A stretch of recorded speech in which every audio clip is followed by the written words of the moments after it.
Hola a todos amigos y bienvenidos a Dallas Hoops Fancast, un podcast para aficionados de la Dallas Mavericks. Gracias a nuestros oyentes en español por escuchar. Not bad. All right, there you go. Okay. Also, gracias a Diego. Well, you were doing well.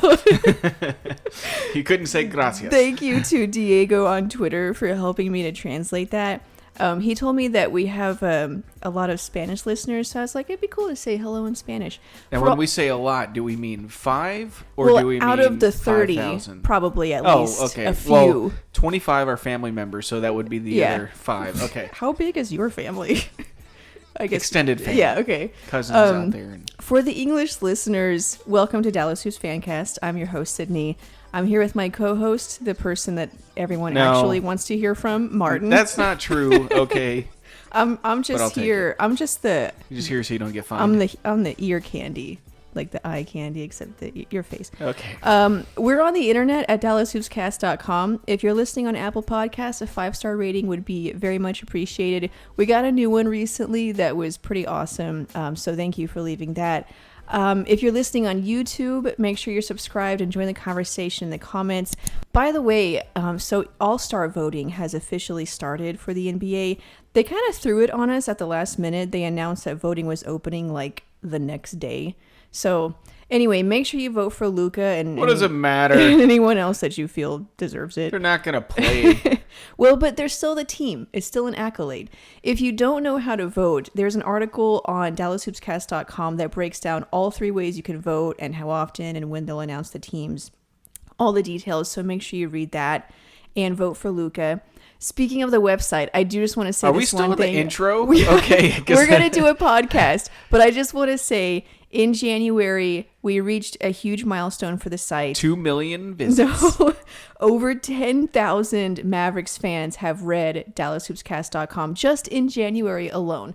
And I know for other blogs that probably happens every day, but it's the first time that's happened for this site. So thank you so much. Like I hope all the content has been worth your time. And we're thank you for also for listening to this. So all the competitors, we're coming for you. Yeah, we're right there. We're about 1/10 of your viewership, but we are on our way. Readership, viewership. Yeah. They got it. Okay, let's get started. We're 20 games into the season. And the Mavs suck. So we're going to fill out our 20-game report card. We're going to do buy or sell. We're going to do some games where Martin tries to guess things and be totally wrong, because that's fun. We're going to talk about Kristaps Porzingis. We're going to have a pretty in-depth talk about that. But let's start with buy or sell, just to, kick it off. So I'm gonna explain everything first. Yes. So hopefully we haven't lost all of our listeners from the 20-minute intro into the show. So I'm gonna state an idea based on something that I see, and then you tell me, do you buy this idea or are sell? You selling it? Okay, is that how it's played? All That's right. how it works. Okay, so the Mavericks are currently 14th in the NBA in three-pointers attempted per game, but they're 30th in three-point percentage. They're shooting 32.8%. Buy or sell, the Mavericks should take fewer threes per game. I sell that only because they don't have anybody that can do anything else. Like, they've built this roster based on 3-and-D guys. Yeah. So just they can't do anything else. Not great 3-and-D No, they're just guys, not but, good, but they're not they do. defense and playmaking. Yeah. They're D and 3 or 3-and-D guys. Mm-hmm. And so they got to keep shooting them. And hopefully they'll have a stretch where they're all kind of hot from 3 and they can win a game. Yeah. But no, I definitely, what did I say? I'm buying that. You're selling it. I'm selling it because, no, they can't shoot anything else because there's nothing else that these guys can shoot. That's a good point, that they don't have a lot of playmakers. So, I mean... They have one. Yeah, well, obviously Luka. And then Josh Richardson can occasionally. He's not great at it, but actually Josh Richardson is a really terrible three-point shooter right now, just in general, but even on like catch and shoots, he's just not. Yeah. So, anyway. They're not 29th in the league bad. Yeah. But we're now 20 games in. But okay, we had COVID, all and that stuff we're taking we get into it. account. We know. I don't think they're dead last. We're just having or a conversation about the current state of the police. Mavericks. Okay. Anyways, so just real quick, I want to talk about their shooting just a tiny little bit. Some of these stats, they're 28th in catch and shoot 3-point percentage. They only make 32.6% of open three-pointers. That means there's no one within, I think, like 2 to 4 feet. They're 26th in wide open field goal percentage and 29th in wide open 3-point percentage. Okay, they get almost 17 wide open, no one within 6 feet, 17 wide open 3-pointers per game, and they only make 34.5% of them. They're just not a good shooting team. And here's another buy or sell, I guess, that can't possibly continue, right? Well, why not? It's not like they have anybody out there that's a dead-eye shooter. They don't have a single guy. The one guy that they had that was a dead-eye shooter was Seth Curry. And he probably bumped all of the percentages up so much just because of his shooting alone. And they traded him for Josh Richardson. Okay, I get the trade, whatever, blah, blah, blah. Yes, he's not a good offensive player. He's not a good shooter. They don't have great shooters on this team. Yeah, and the shooters that they do have that are decent, they're all really struggling right now. Yep. So, Dorian, his shooting has taken a slide this year. Dorian and Maxey, they're average. They're open shooters. Yeah, exactly. And they can hit maybe high 30s. And I think Maxey's like in the 40s this year. 47.1. I mean, come on. He's played 9 games, but let's give that some time. But yeah, they don't really have any dead-eye shooters. So yeah, I mean, the buy or sell, this can't possibly continue. I guess maybe not that bad, but they don't have great shooters. The buy or sell was, do they stop shooting threes? Well, this is another buy or sell. Okay, I don't remember you asking that one. I did. Okay, I'm buying. It's going to continue. Yeah. Unless they make some moves at the trade deadline. But, they got to keep the powder dry, keep that cap space, so I doubt they'll trade for anybody. I don't think it will continue this bad. I do. Okay.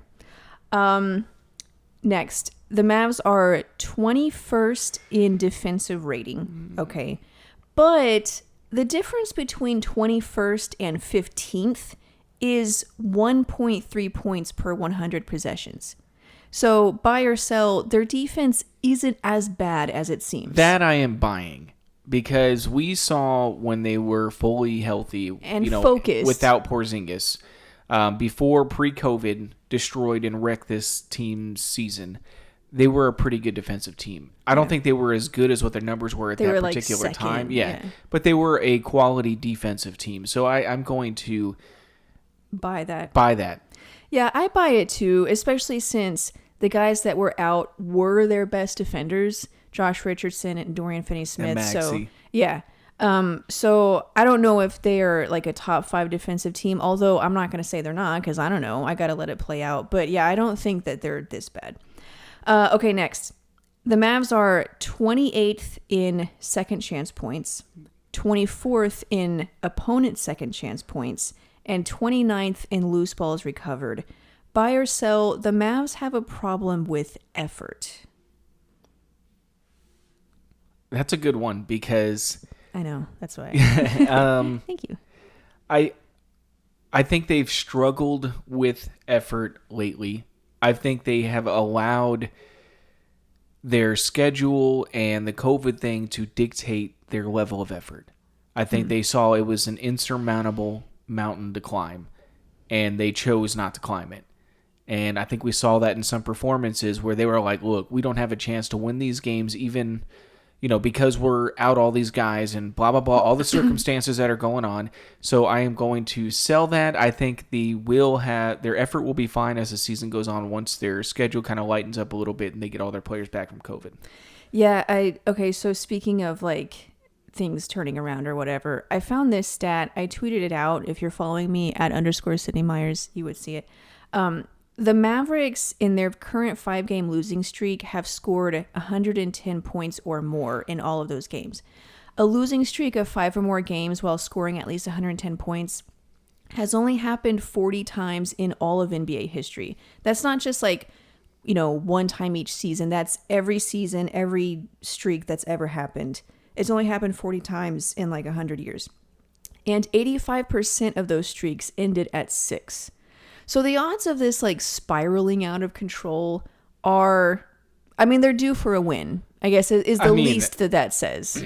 In my opinion, it's spiraled out of control. Yeah, I mean, true. Before the 5-game losing streak, they won 1 game, but they had lost 3 in a row before that. So they've lost 8 out of their last 9 games. They're just not playing well. To me, it's spiraled out of control. They're now 8-12. We have spiraled. In the Western Conference, there is a high chance that this team doesn't even make the playoffs.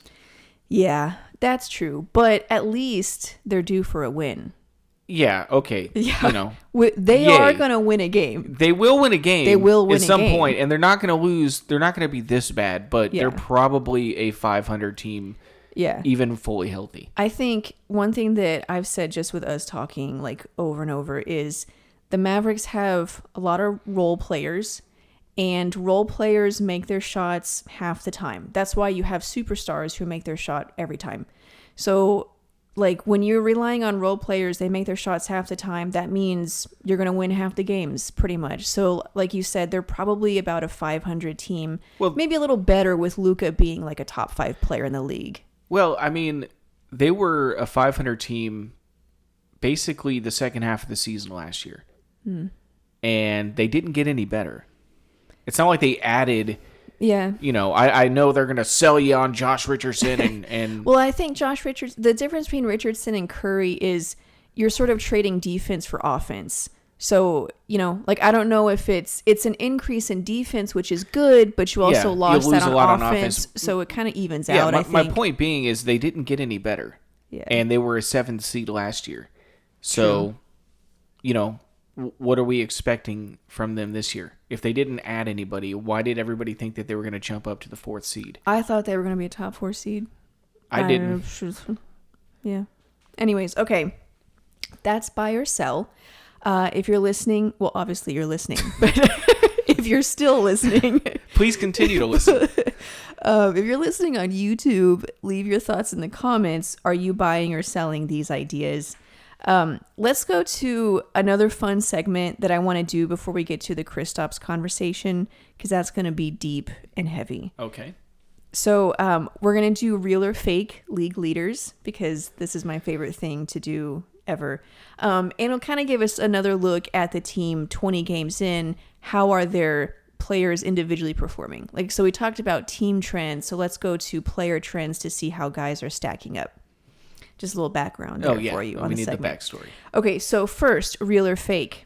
Maxi Kleber is top 10 in 3-point percentage. Well, I think with that, I would say true or false or wait, I buy that.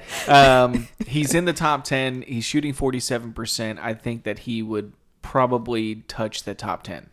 So technically, no. Oh, okay. But because if you go to the league leaders on NBA.com/stats or NBAstats.com or whatever, and at 3-point percentage, he's not in the top 10. But I think it's only because he hasn't played enough games to qualify. Oh, okay. Because he would be 7th at 47.1%. Yeah. So he is in the top 10. So technically, you're wrong. Oh, okay. But you could say that you're right if you wanted to. Okay. Basically, Maxi is like a super good 3-point shooter, and he's one of their best defenders. He's had a hot start. I don't want to anoint him as he a won't be 3-point 47, sniper. But he's been good. Yeah. Okay, next. Luka Doncic leads the league in triple doubles. That's true.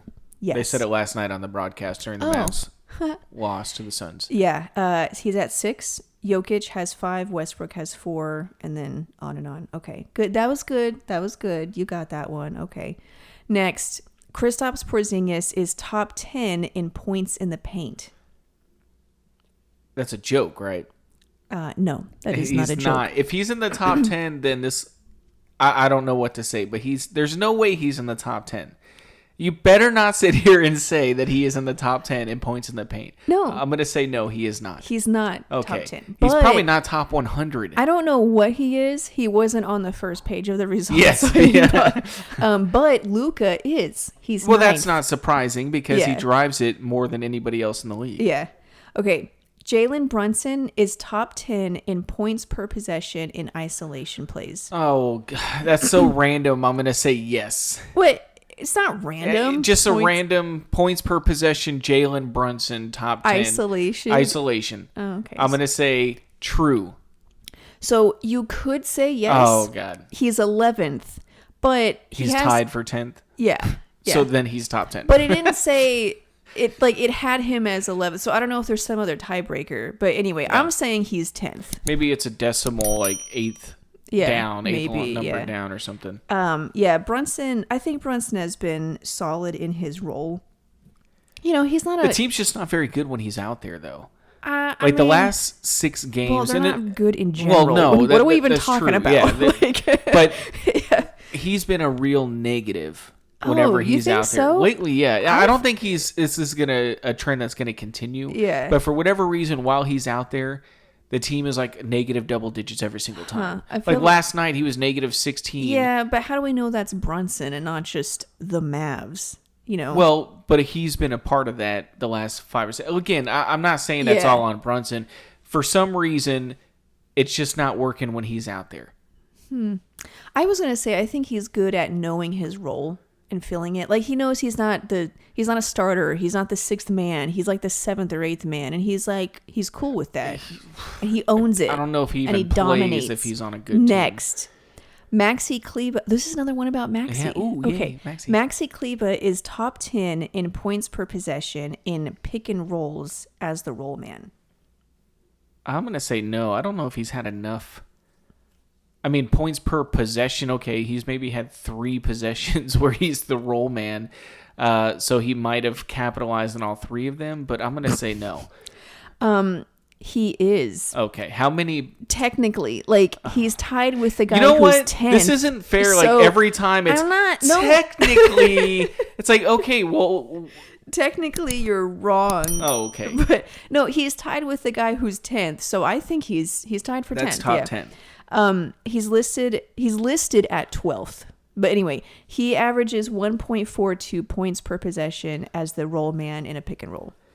Where's Porzingis at? -3? I don't know. Yeah, okay. He wasn't on there. Yeah. Okay, here's one with Kristaps. Kristaps is top 10 in points per possession in cuts. Okay, yes. I think that's how he's only been effective, was when he cuts to the basket. So I'm going to I'm going to buy that. Did I say top 10 or top 20? You said top 10. Is he top 20? Do you think he's top 20? If I think he's top 10, I think he's top 20. So yes, I'm going to buy that. But he could be top 20, but not top 10. I think he's in the top 20. Okay. Whatever your question is. He's in the top 20. He's not in the top 10. He's 15th. Okay. He's 15th at 1.39 points per possession on cuts. He's 5th among players with at least 2 cuts per game. So players that actually do that on a regular basis. He's 5th in points per possession. I mean, I think he got all those on one game. No. the Pacers game, I think, is where he had one dribble. I think Kristaps, when he's playing his best, and we're going to talk about this, but when he's playing his best, he's playing off the ball really. He's not... Okay, he moves well with off the ball. Let's save it for the Porzingis. I can't even get that sentence let's out. Save it for the Porzingis segment. You know what I'm trying to say. Yeah. Okay, next. Luka Doncic leads the league in potential assists. Oh, definitely. No. Okay. Definitely not. I didn't get a chance to finish. He's second. Oh, okay. At 18.1. James Harden is first, but 18.1. So, how is James Harden? He's played 6 games. Well, I don't know. Yeah. Okay. Well, yeah. Ask the NBA. So I'm not surprised he's in at least in the top 5. Yeah, especially when you look at what we talked about, their 3-point shooting. They suck at it. Yeah, not just the team's 3-point shooting is low, but when you dig into it and look at, we talked about their catch and shoot percentage. They suck. Their percentage on wide open 3-pointers. They suck. When you look at that, and the Mavericks right now. I was preparing for this pod. I was going through all of their rankings on pretty much everything, trying to get the full story, defense, rebounding, assists, shooting, all of that stuff. And they are in the bottom 10 or 5. They're 20th to 30th in every single stat. There's not a single thing they're doing well right now, really. All of the stats justify the fact that they're 8-12. Yeah, basically. They're an 8-12 team right now. Yeah, their shooting, their passes per game, their hustle, it's just everything. You can't even say like, oh man, if they could just make their shots, because no, it's like there's 20 other things going wrong. Okay, next. This is the last one. Okay, thank God. It's about Kristaps, which is a great segue into our next the Porzingis topic. Okay. Yep. Kristaps Porzingis leads the league in field goal percentage on shots taken with a touch time of 0 to 2 seconds. Lead the league? I'm going to say no. Okay. I don't think he leads the league. I think that's his personal best is when he holds the ball for less than 2 seconds and shoots it. That's his personal best. I think we've looked at that together, but I don't think he leads the league in that. That is correct. He doesn't lead the league. He's not even close, actually. Yeah, okay. But he is still pretty good.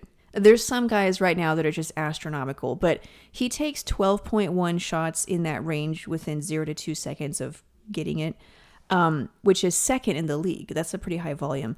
And he makes 48.5% of them and has an effective field goal percentage. So when you're counting like where does he rank and stuff, I don't know. Oh, I don't, it was so far down the list. Yeah. It was on the first page, but he has effective field goal percentage of 55.7%. So yeah, and we looked at the numbers. Yeah, like his best, his most efficient shots are with like 2 or fewer dribbles, or touch time is 0 to 2 seconds.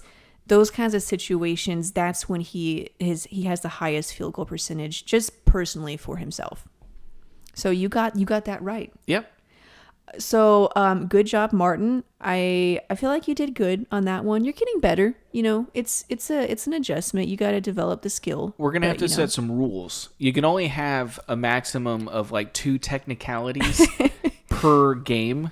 Yeah, but... so that way you can't throw it out there every time I get it right, and you're like, well, technically you're wrong, but you're right. You could say you're right if you wanted to. We got to get rid of the technicalities. No, I probably won't. But thank you for playing, and that's a good segue talking about Kristaps' offensive game.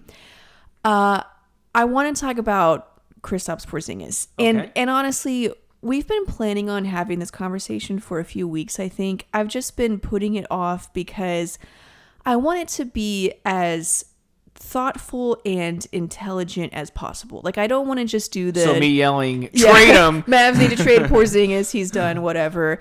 I want to talk about what's going on with Porzingis, what some of the problems are, how they can be fixed, and then, of course, what does the long-term outlook...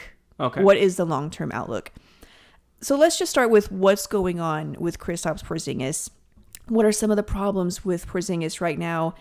Martin, what are some things that you've observed just to get the ball rolling and kind of see like what do we see when we watch the game? What are some of the issues he's facing offensively and defensively? I mean, the obvious answer, and everybody knows this, everybody talks about it on Twitter, the guy can't hit open shots.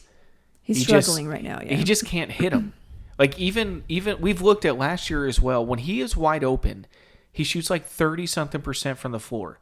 And we pulled those numbers. Wide open, nobody's within 10 feet of him. Mm-hmm. And he misses them. Yeah. He just misses those shots on a consistent basis.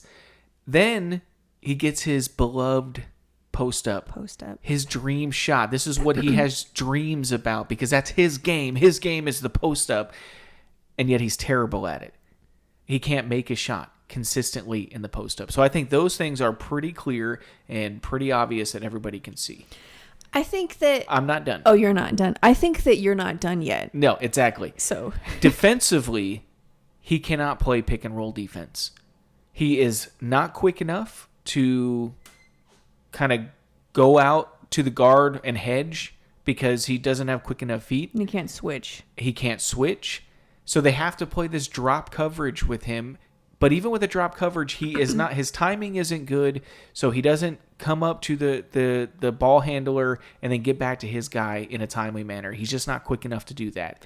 Yeah, well, he drops really far back. I guess because the mobility because is he can't. problem. Yeah, exactly. Yeah. So Gobert plays the same kind of defense. They play drop coverage with Gobert, but Gobert's good enough and long enough to where he can get back to his spot. He can recover if he needs to really quickly. Porzingis can't do that. He can't play pick and roll defense. And I think, That's kind of like a summary. I think what I was trying to say earlier is that Kristaps plays best on offense when he's just playing within the flow of the system. We talked about his cuts to the basket. He's super efficient at that.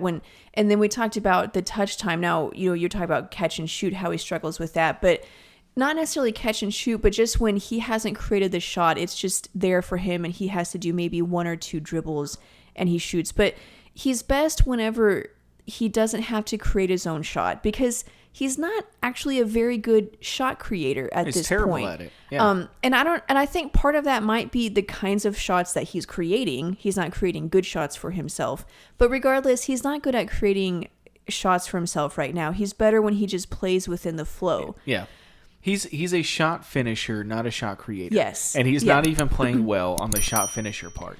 But so the problem is, like, whenever he forces the issue and tries to force, I'm going to create my shot, that's whenever it makes him look bad. Like, it makes him look like a bad player when he's really not. When he plays within the flow, he is a great player. Is he a star? No. But he's a good player on the team if he just plays within the flow of the system. And I think he looks worse whenever he tries to force it. Look, offensively, you could make the case that, yes, all those things you said are true. Mm-hmm. And when he does play within the flow, he plays a lot better. We saw that last year in the second half of the season. He averaged over 26 points a game, and he was really good in the bubble. Mm-hmm. That's not my main concern with Porzingis. It's defense. He can't play defense.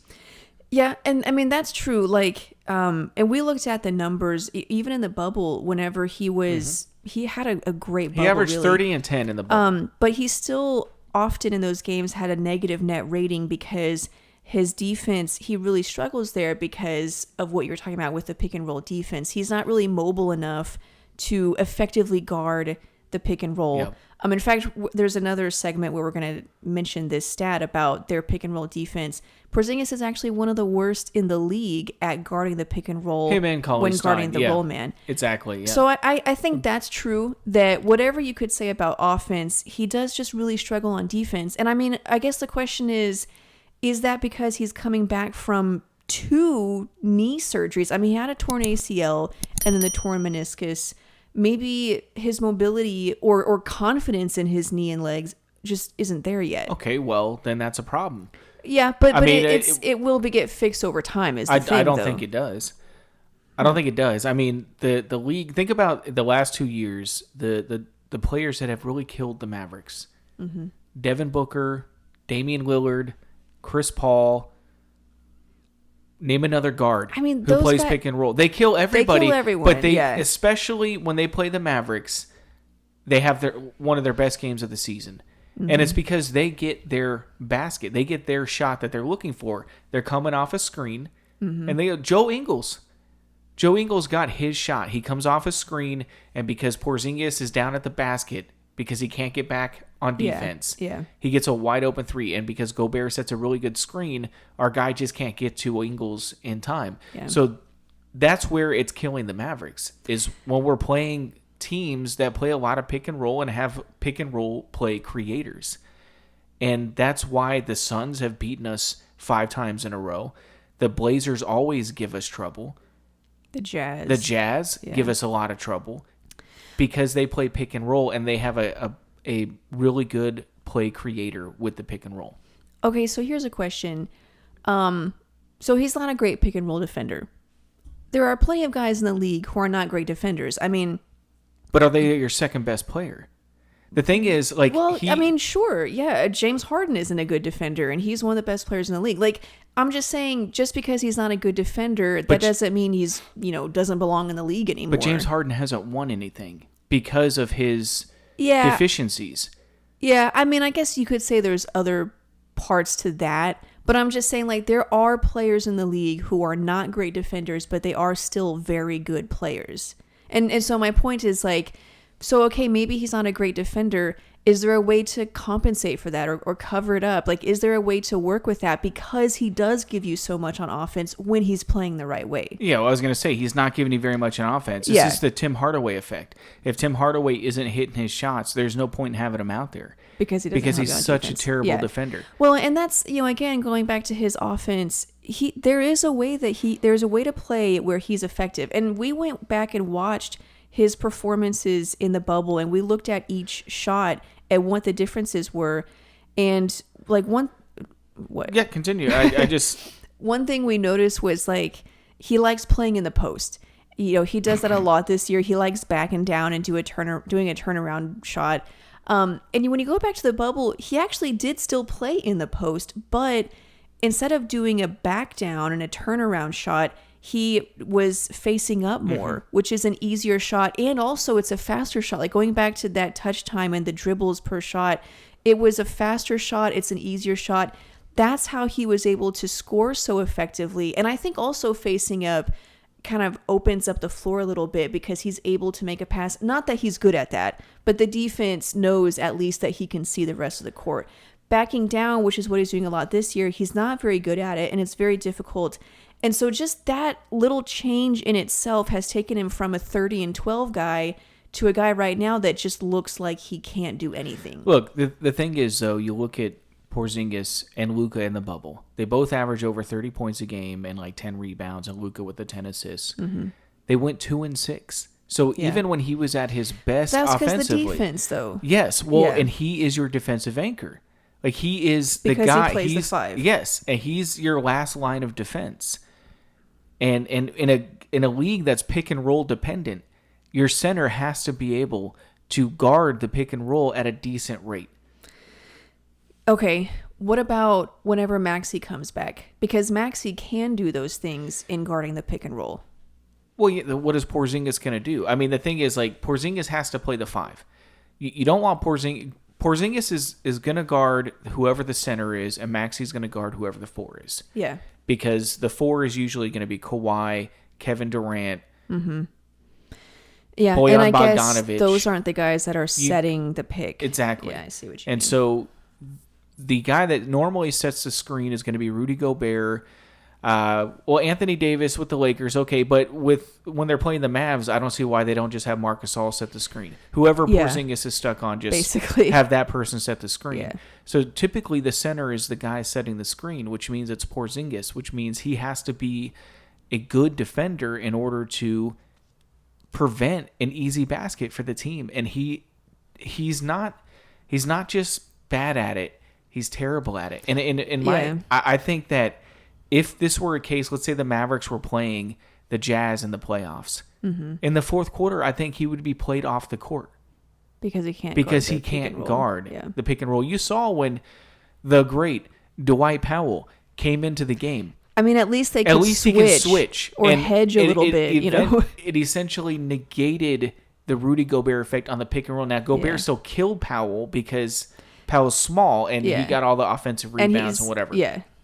But as far as the pick and roll, that was no longer a problem anymore. Yeah. They solved that because Dwight Powell can switch. And you could see how that changed the game. They were able to make plays. Like, all that whole, mini burst that happened was because they were able to more effectively guard the pick and roll. And it just made it a little bit more difficult for the Jazz. Yeah. You're able to crowd a little more. Before that, the Jazz were getting everything that makes them successful. Yeah. And so with Dwight Powell, they were able to switch. And I think that is the primary problem with Porzingis. He just cannot play defense. And not only that, he's 25 and he already can't move. What happens when he's 32? Or 28. Or 28, on 50-year-old knees. So okay. But again, going back to the knee injuries that he had, and you could say he's still recovering. I mean, so I did an article. When is he not going to be recovering? Well, but let's be realistic, okay? He tore his ACL. When I did this article on whether or not the Mavs should be worried about his injury history, the physical therapist I talked to, He said that it usually takes up to 2 years to regain full confidence in the knee and have true side-to-side symmetry, where everything is even and balanced. And I also looked up, there was a review of 48 studies that was done, basically evaluating over 5,000 athletes that tore their ACL, and only 63% had returned to their pre-injury level of performance after an average of almost 3.5 years of recovery. And I'm not saying that he's going to suck until then, but this is just a question. I don't know. Maybe he will get better at this, and right now he's just not right physically. Is that a possibility? Is what a possibility? That he gets back? That the reason he's struggling is because he's coming back from 2 knee injuries. Well, yeah. I mean, it's a possibility, but to me it doesn't change. It doesn't change the fact of where the Mavericks stand. Where their second best player, who's supposed to be their second best player, who's supposed to be the guy that you build around Luka and Porzingis, and he just hasn't been that guy for whatever reason. Maybe it's the injuries, maybe it's the Mavs system, whatever. The fact is, it has not worked. Yeah, because of the defense. And honestly, a lot of even last year, it was his offense. I know he's coming back from an ACL. Yeah. And this year, but that's part of the problem. He's always coming back. He's always trying to work his way back into rhythm. Well, okay, and this is the other issue with Kristaps. At least, from what I watch on the court, I'm not in his head, and I don't want to start stuff that isn't true. But what it looks like to me is that he's trying to be the kind of player that he's not, that he thought he was, and that he's just not. He's just not a star. He's not a good shot creator, but he feels like he has to be that player and create these shots and hit these shots and get, 15, 20 shots a game and do all those things. And he just can't. And I think that forcing it and thinking he's got to do all this stuff, that hurts him. And that's why he has these stretches where he just looks terrible. And then he has stretches where he's, finally just gives in and starts playing within the system. And then, I don't know, I guess gets ahead of himself again and goes back to where he feels like he has to dominate. He goes back and forth because it's like he can't just accept the player that he really is. Oh, well, I think it's a lot more complex than that as well. I mean, there's been a problem with him not showing up when you need him the most. Yeah, but I mean, again, that's part of a star would do that, and he's just not that kind of player. But he forces those shots. See, if he recognized I'm not that kind of player, he wouldn't even try that. In which case, it wouldn't hurt the Mavs. So if he's not that kind of player, what are the Mavs going to do then? Yeah, because if he's not going to be that second superstar on a team, what do they do? Because right now it's looking like he's Kevin Love. And nobody wants Kevin Love because of the contract. Yeah, also, I mean, Kevin Love is always injured. And Kristaps So he's just like Kevin Love. Yeah, I mean, I think that's the bottom line is like Kristaps is the Kevin Love, the Chris Bosh, he is that guy where on a bad team, he was an all-star and like borderline MVP candidate before he tore his ACL. Yeah. First 2 months of the season. But on a good team, when you pair him with another guy who is actually a superstar, you're like, oh, okay, he's actually not that guy. But see, my thing is, there's nothing wrong with that. They're paying him though, like he is. True, but the Cavs paid Kevin Love that. Yes, but the Cavs paid Chris Bosh that kind of money. Yes, but they were winning championships. Yeah, we're 8-12. Yeah, and true. We're paying a guy $30 million a year to help you get to the playoffs and to be a good team. Yeah. And they're not doing that. Well, and that goes back to my other question then. So, okay, the Heat had those guys and were able to win because the rest of their roster was able to compensate. So that's my other question was, okay, he is what he is, but he's still a valuable piece. Can you build the roster to where it's still a championship team? I don't think you can. I don't but think... why not? I mean, the Heat I don't and Cavs think did he it. can do... But he cannot play defense in this league.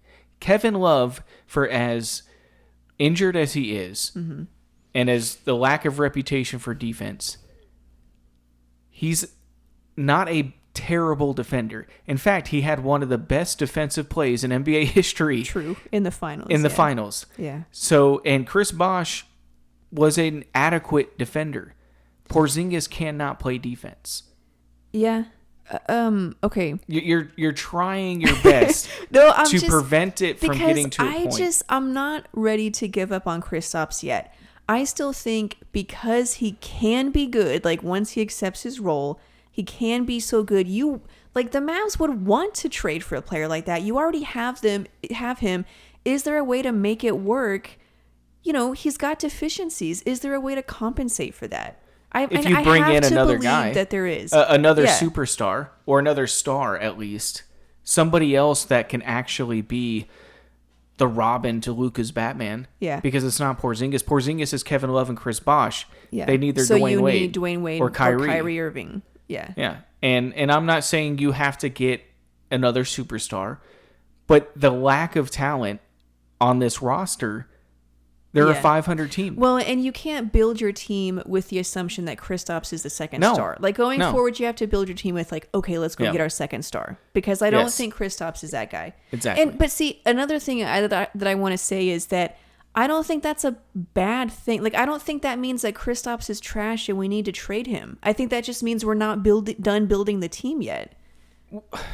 But they're never done building this team. Yeah, they that's refuse. Fine. And well, that's another story. Yeah, it's going to get into another. On. Yeah, they're not.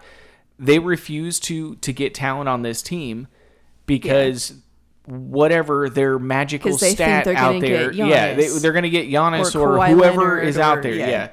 Anyways, trade Porzingis. So I'm not ready to trade Porzingis yet, and I think that we're on the same page of what his deficiencies are. But just the difference is that I think he's still valuable, and I think maybe there's a chance that they find a way to work it out. I just don't want to pay. Whereas with you're like, whatever. Yeah, I don't want to pay a guy $30 million a year when you don't know when he's ever going to play, and he'll get played off the court in the playoffs. And that's $30 million a year that's taken up of your salary cap. To me, you move on from him. The experiment didn't work. For whatever reason, him and Luka never quite had that chemistry. Yeah, they just never quite had the chemistry. There's too many times that Luka misses Porzingis on a shot. And why would he pass it to him? He's the worst in the league at catch and shoot wide open shots. That's supposed to be his bread and butter. Yeah. It just didn't work. To me, you move on. You move on while his value is still high and you can get something good in return. Like, I don't know why they don't have great chemistry, but I will say again, when Kristaps moves without the ball and puts himself in a position to finish a play, Luka will find you, and he does find him. And it's not always the pick and pop on the 3-point line, but if you actually move your legs and run around, you will get shots. The problem with that, though, is the more he moves, the higher chance he has of getting injured. Yeah, you're right, and I hate that because I'm not ready to give up on him. Yeah, I mean, okay, so good conversation. I'm still not ready to trade Porzingis. I am. But the deficiencies are obvious, and they've got to figure it out. He's got to figure it out. He's got to figure out who he is, and once he does that, I think things will go a lot more smoothly, and they'll be better. But who is he, though? That's the thing. Is he... Kevin Love. Chris Bosh. Okay, but again, you're talking about $30 million a year for a guy that's injured half the time. Yeah, I mean, I'll let the Mavs worry about the money. I'm just looking at it as watching the team play. Yeah. But I agree that the defensive deficiencies are there, and they're serious, and they're causing problems. Mm-hmm. And that's pretty much it. I wish that there was a conclusion to that topic, but there really isn't, because the only defensive change I think they could make was go to a zone. But they would have to be the masters of the zone defense. Yeah. They would have to be the 2011 Mavs. They were the best in the league at the zone defense. Mm-hmm. And that would be, to me, the only way you could hide. Yeah. I mean, the only thing is, zone requires a lot of discipline and smarts. Discipline and communication. You have to be tied together as a team, and the Mavs just haven't played together enough to do that. That's what I'm saying, though. I think that would be the only way to hide his deficiencies. That's us. Let us know what you think about Porzingis, his offense, his defense, what kind of player he is, where he fits, all of that on YouTube, on Twitter. and this is an ongoing conversation. I'm sure it will come up in future episodes. But we're going to move on for now. Continuing on with this 20-game report card, I want to go into a segment of something, nothing, or everything. Okay. So we're going to talk about some trends, some of which we've mentioned, and then you tell me if you think that trend, if you think that thing. I know how to play it. Let's do it. Okay. Okay. So we talked about their pick and roll defense. The Mavericks are currently 28th in pick and roll defense, guarding the ball handler in terms of points per possession. And they're 27th in field goal percentage when guarding the ball handler on a pick and roll. They're no, I'm sorry. Hold on. Let me make sure I'm reading this correctly. No, that was right. That was right what I said. Yes. They're 23rd when guarding the roll man in terms of points per possession. Basically, they suck in the pick and roll any defense. terms of stat that comes to a pick and roll, whether it's the roll man or the ball handler, they're like 28th or last or something. So, I mean, something, nothing, or everything. What do you think about that? Based on the whole Porzingis segment, to me, it's everything. Yeah. You can't be bottom 5 in the league in guarding the most common offensive play in basketball today. Yeah. You're just not going to be a good team if you do that. Yeah, and I think that's kind of it. Is like, it's such a pick and roll heavy league that if you can't guard it, you're not gonna. And like, again, you don't have to be the best. I mean, and I guess that was kind of my point about Porzingis. The worst. Is there a way to compensate to where you're not this bad? But the problem is right now they're this bad. They're the worst. And that I think, like you said, it's everything. It explains a lot of why they struggle so much in these games. Okay, so next, when you look at their passing, they're 27th in the league in assist percentage. That is the percent of their field goals that were assisted. And they're 25th in passes per game. Do you think that means something, nothing, or everything? It means they have one guy that can make plays and nobody that can shoot it. So I think it means I talk about this in games where they look really good, where they're playing well.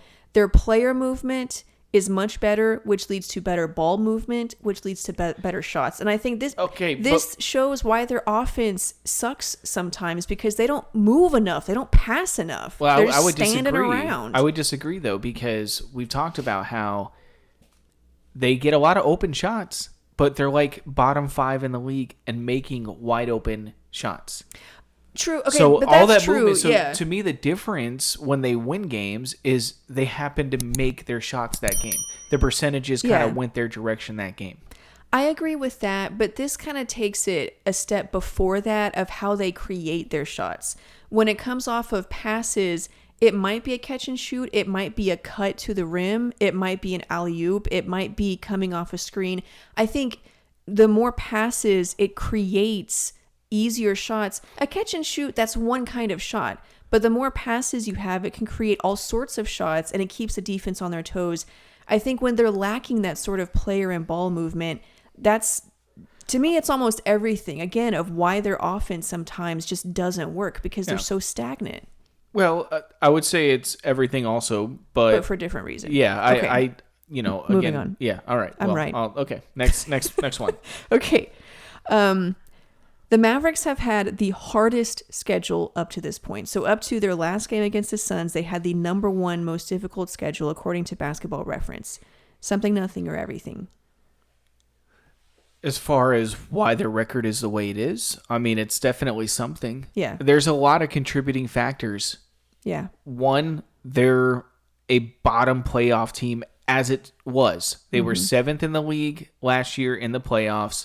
They didn't get any better. They came into the season with full strength. They would team. be a bottom tier playoff team. And then you add on this schedule and the COVID stuff, you end up with an 8-12 record. Yeah. So it's something. It's not everything. It's not the only reason. But it's something. I would agree with that. And I think that's a really good way to look at it. It's like, so you can talk about the COVID problems and Kristaps missing a lot of the early season games.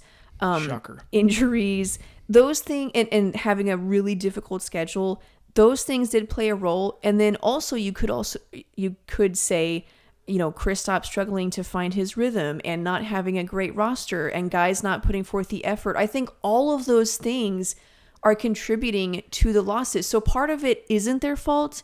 Part of it is their fault.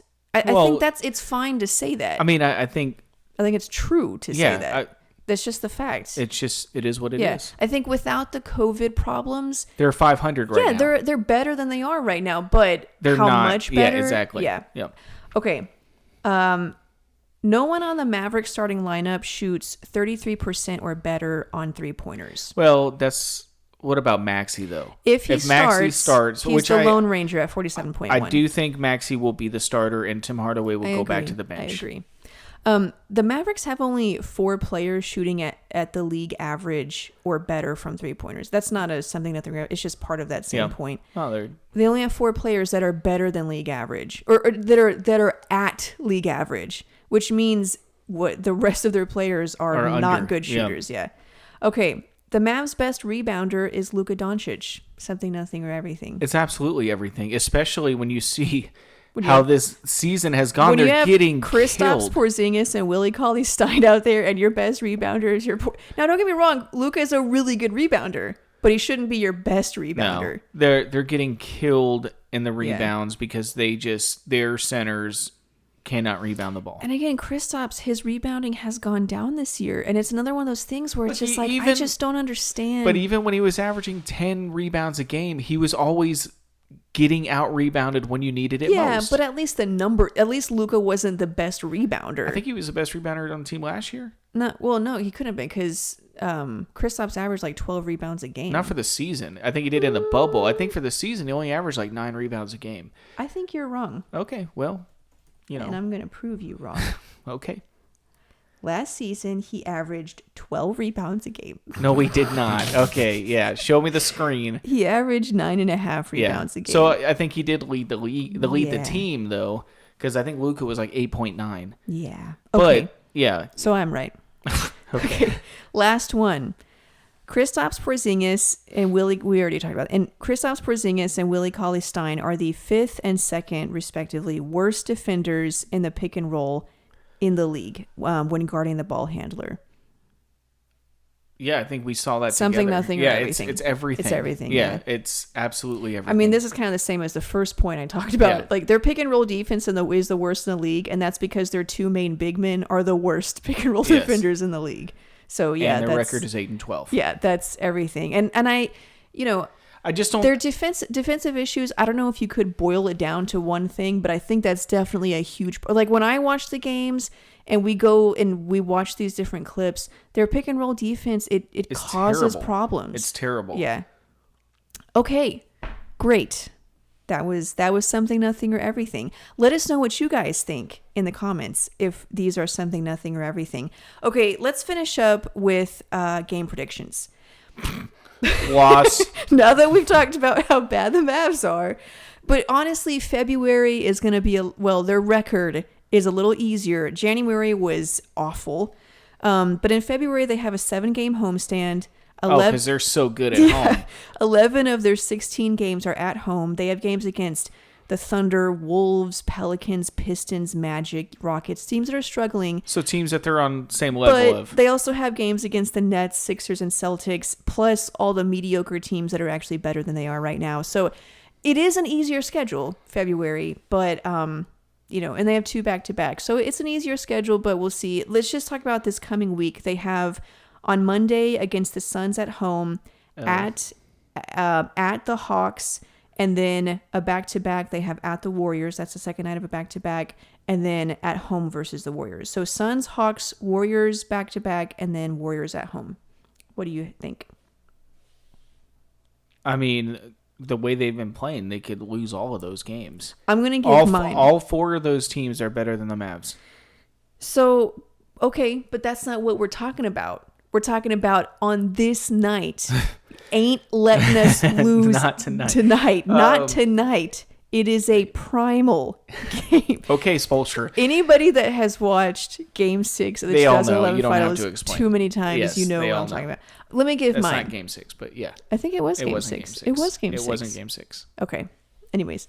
I'm right, you're wrong. So how does it feel to be on the other side? I feel fine because I'm right. But anyways.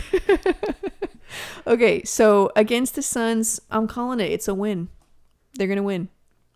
Boom. Okay. Against the Hawks, it's a win.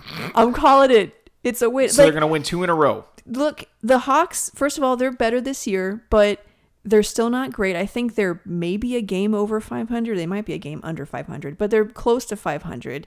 And they've struggled. They've been a little streaky, and I'm saying it's a win. Yeah, the thing is with both of these teams, they play a lot of pick and roll, and they have Yeah. really good pick and roll players. True, but I'm still calling it.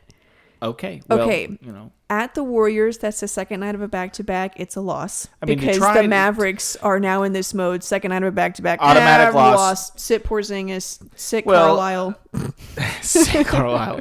To fly from Atlanta to San Francisco overnight, that's a long flight. And play the Warriors. And play that's a lot. And play Steph Curry, who we can't guard. Yeah, it's guard. A loss. It's a loss. And then at home versus the Warriors, I'm also calling that a loss just because I think the Warriors are better. And I mean, yeah, the Suns and Hawks are better too. I don't know. I think they're going to lose both those games against the Warriors, but I think they're going to beat the Suns and the Hawks. And I'm saying it. I'm owning it. I would say 1-3 in the next 4 games. So I have 2-2. Yeah. Okay. I don't know when the one will happen. It'll probably be the game we least expected, and that'll be the second night of a back-to-back against the Warriors. When Luka is out. I'll say their one win's going to come against the Suns or the Hawks. They're not going to lose 8 in a row.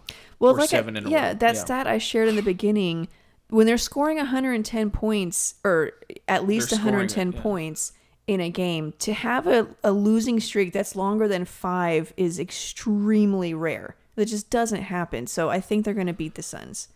Okay, give us your predictions. Let us know what you think. But that's it for this episode. I enjoyed it. Thank you guys so much for listening. We really appreciate it. Again, the site is DallasHoopsCast.com. I am on Twitter @_Sydney Myers. Martin, oh man, I should have plugged this in the beginning. Your post-game pod. You know, we don't do post-game pods on this pod anymore. But if you want to listen to Martin, the voice of the people, after every game, he has his own show. It's called Dallas Hoops Gamecast. It's a separate stream. So you got to search for Dallas Hoops Gamecast. Subscribe. It's on every podcast platform. And you can listen to new post-game episodes after every single game. And they're pretty good. And it's just straight Martin. So you don't have me, cramping your style and trying to be like all upbeat or whatever. It's just you. I promise you won't get fire. A backstory to everything that I say. So Anyways, I'll just tell you how it is. Thank you for listening. Gracias. Do you want to say something to the Spanish listeners? Much grass. Okay. Thank you guys for listening, and we'll see you in the next episode. Bye.